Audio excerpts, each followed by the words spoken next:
Tanya Painter, that's me, and Dr. Amelia Barrett, that's her. And today we're going to talk a little bit, we've mentioned this in the past, but we want to talk a little bit about some of the new research coming out on mitochondria function in migraine. And this is a really great a great new theory that could potentially kind of tie all the pieces together if it proves like this is a major issue for migraines. And so they're really starting to come up with some ideas around how mitochondrial dysfunction, and we'll talk about what mitochondria is in a minute if you don't remember, but mitochondria dysfunction, which is responsible for giving our body, our cells, energy. So this is at the very basic cellular level.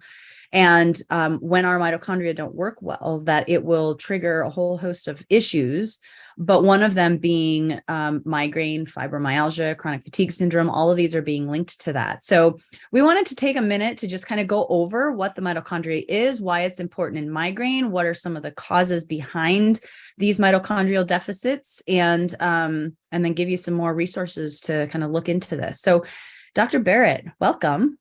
Hello. So would you be so kind as to give us a little overview of what the mitochondria is? Yeah, so mitochondria are actually fairly interesting because they are essentially another species that came to live within us billions and billions of years ago in our evolution. And they are the energy producers of our cells, right? So all of our cells need energy to go places, just like our cars need gas to go places. And so what mitochondria do is they take glucose, which is, sugar, carbs, or anything else that your body can turn into sugars and carbs, which is pretty much anything you eat. It turns glucose into what's called ATP. Now, ATP is sort of like putting gas in your car. You can think of it that way. Like glucose is sort of the money you need to buy the gas, and then you put the gas in your car, and then your car goes. ATP is kind of that. So let me just show you a real quick picture here. Some of these concepts may be familiar from high school science for those of you who remember way back. That's right. Everybody always remembers the powerhouse of the cell. The mitochondria is the powerhouse of the cell from 8th grade biology. Yeah, exactly. So here's the glucose coming in, right? We've all heard of glucose. And then that essentially goes through what's called the Krebs cycle. And then it goes through the electron transport system. Basically, that just means parts of atoms are transported from one to the other. Now, you need a lot of cofactors for all of this to happen. You need proteins for this to happen. You need minerals for this to happen. So there are many, many places where your body can have genetic problems making this little factory go.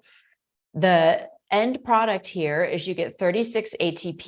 ATP is the fuel for our cars, for our bodies, and also H2O, which is water, and O2. O2 goes in actually. So oxygen comes in, sugar comes in, and out comes ATP, CO2, more ATP, and water. So it's a pretty elegant system. We contain pounds and pounds of mitochondria in our body, and it's a complicated system. There are a lot of places where mitochondrial metabolism can go wrong. And one of the theories behind why migraine is more common in women is that it is related to our mitochondrial DNA. We get all of our mitochondrial DNA from our mom. We get none from our dad. Unlike our other cells that come equally from mom and dad, all of your mitochondrial DNA comes from your mother. So the way your body processes energy is maternally inherited. And that's one of the theories about why migraine is more common in women. Interesting. Yeah. So there's some very interesting studies from the last couple of years that have come out, one of which I'll share with you. So this came out in July of 2019 called Mitochondria in Migraine Pathophysiology. Does epigenetics play a role? And basically that study stated that mitochondrial dysfunction can be associated with increased neuronal brain cells excitability, resulting in increased susceptibility to migraine, meaning that when mitochondria doesn't function the way it should, and as you can imagine, our brain is the most energy sucking part of our body. I think it's something like 80% of energy production is made and utilized by the brain, and the other 20% is the entire rest of the body. And so, it demands a ton of energy. And so when we don't have enough, then that causes the neurons to freak out, because if it doesn't have the energy to live, it kind of goes into survival mode. And then that causes that, hypersensitivity and the cortical depression that happens, and things that you've probably heard those terms before. So that's kind of the theory of what we're starting to see take place, and one of the potential underlying reasons for migraine. And so I actually, since running across this a couple of years ago, I started incorporating treating, like specifically supporting mitochondrial specific nutrients with our clients, and have seen a marked improvement. Now, obviously, it's not the only thing. There's multiple things that are happening in a migraine situation, but it is a very important part. I've been finding over the last couple of years that when we address it, we see better outcomes than if we don't address it. So I think this is really important for all migraineurs to kind of listen to and bring up with their doctor, maybe do a little more digging, since I don't think a lot of neurologists are familiar with this research. But in fact, we actually came across another study that was just published in April of this year about energy metabolism disturbance in migraine. And so we actually, because we literally 20 minutes ago found this new article, we're gonna read it and come back in a week or two and discuss it, because again, I think this is such an important and like groundbreaking theory for migraines that I think it's really important to kind of monitor the research on that and see what we come up with. So, Dr. Barrett, anything to add to that? I wanted to kind of go over some reasons of why mitochondria might dysfunction, and then also some things that we can do to help support it. But do you have any comments on anything that we've talked about so far? Yeah, I guess just one way to sort of, think about it in a very intuitive way is, if you're out running and your muscles start to get tired, you can think of that as being a similar process as what's going on in your brain when you're about to get a migraine. Your brain is running out of fuel, and the same way that your muscles are kind of running out of energy when you go for a long run. And since the brain is so highly in need of energy, like you were saying, it does make sense that problems with energy production in the brain are going to cause symptoms.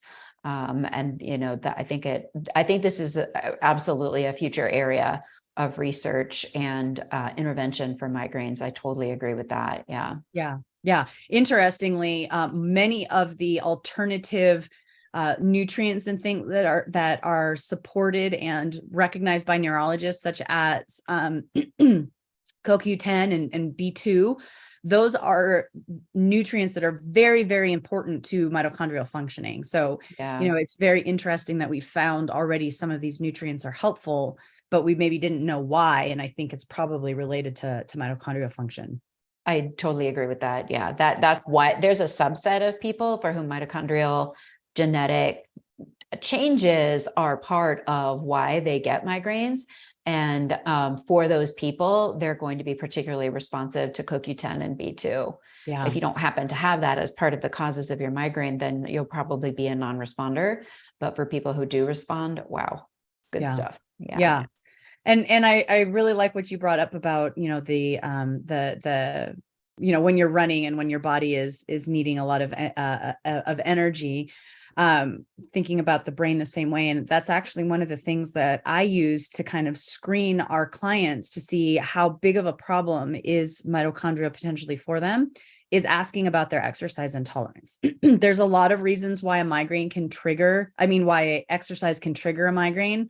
But if I hear that, someone will start exercising and within, 5 to 10 minutes, they start getting a migraine, I immediately go to, is your brain being starved of energy as a result of the exercise? And so those are the kinds of things that we look for to start supporting mitochondria, to see how much of a difference it makes. And a lot of times they'll find that even if it doesn't impact their migraine directly, they'll find that they start becoming more able to tolerate exercise. And we all know exercise is so important in health. So if we can get you moving and not have a migraine being triggered by that movement, then that in itself is going to be a therapeutic, tool to be able to use in that whole entire healing process. So Yeah. So one of the things that I wanted to share with you guys really quickly is some of the reasons why we have mitochondria deficiency. So as Dr. Barrett said, it can be and often is genetic because of how we are inherit our mitochondria. So there are also many genetic disorders specifically on mitochondria. That's rare and usually diagnosed early on if it's an actual, medically diagnosed genetic disorder relating to mitochondria. What we're talking about instead is more damage to or toxicity to the mitochondria itself so that they're just not producing the energy the way that they're supposed to. And these happen in two major ways. One is from nutrient deficiency. So this can come either because we've become super restricted in our diet, we have some gut issues that maybe we didn't know about, and we haven't been absorbing the nutrients from our food.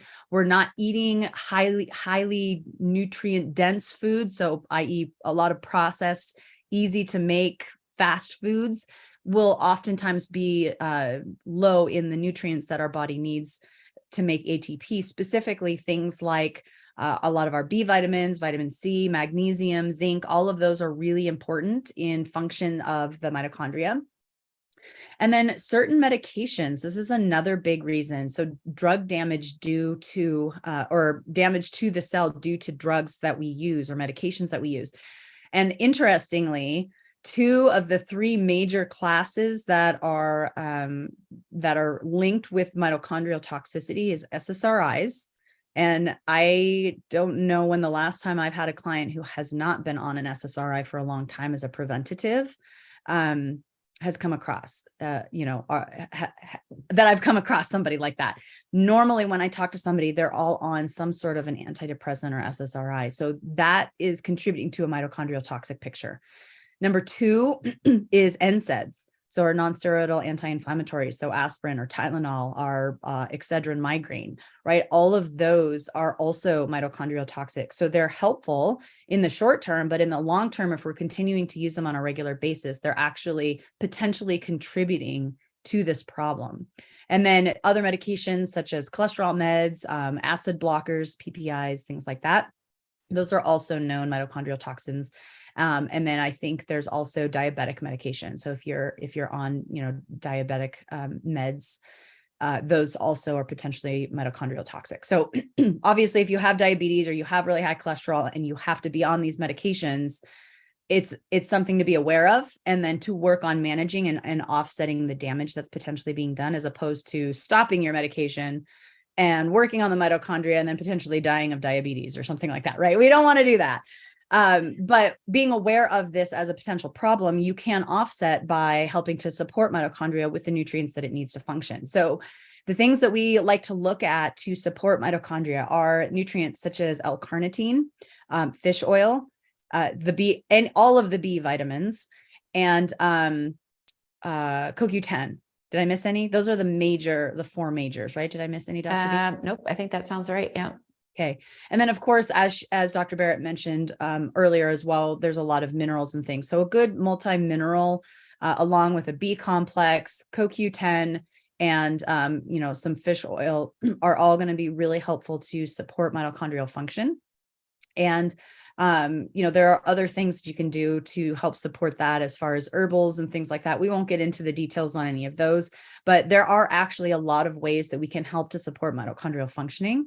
And over time, as you build up those energy stores in the cells and the mitochondria starts functioning better, we just start seeing overall more energy, better brain clarity, less intense migraines, and that healing process to continue. So, Dr. Barrett, any last words of wisdom for anyone listening today?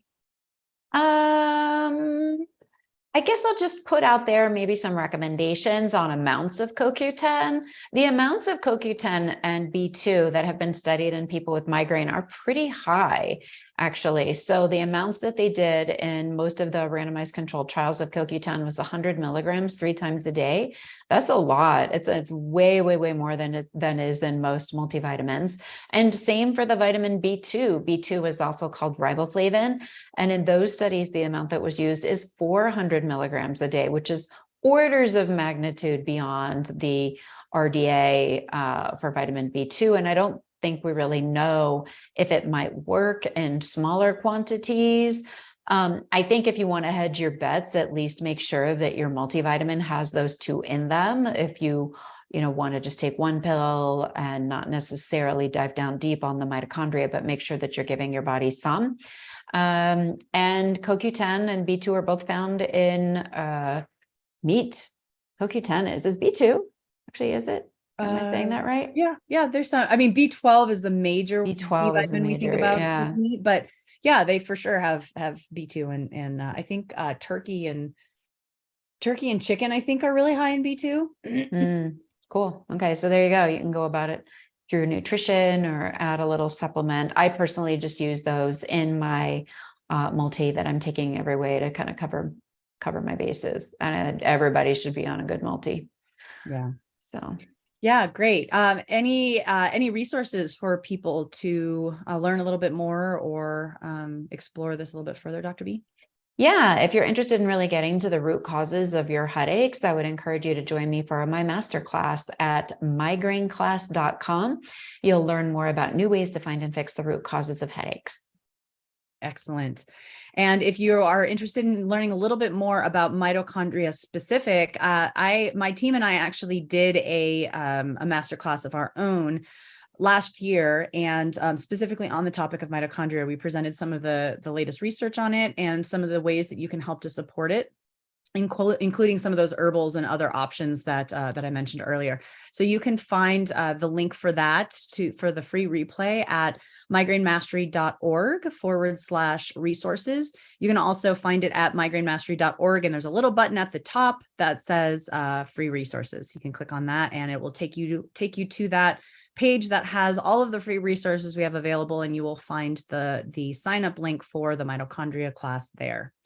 So thank you guys for joining us. We hope you have a wonderful week. We hope this was really helpful and kind of brings your attention to some of those underlying imbalances that could potentially be triggering your migraines so that you can work forward on healing that. Look forward to talking to you guys next week. And thanks.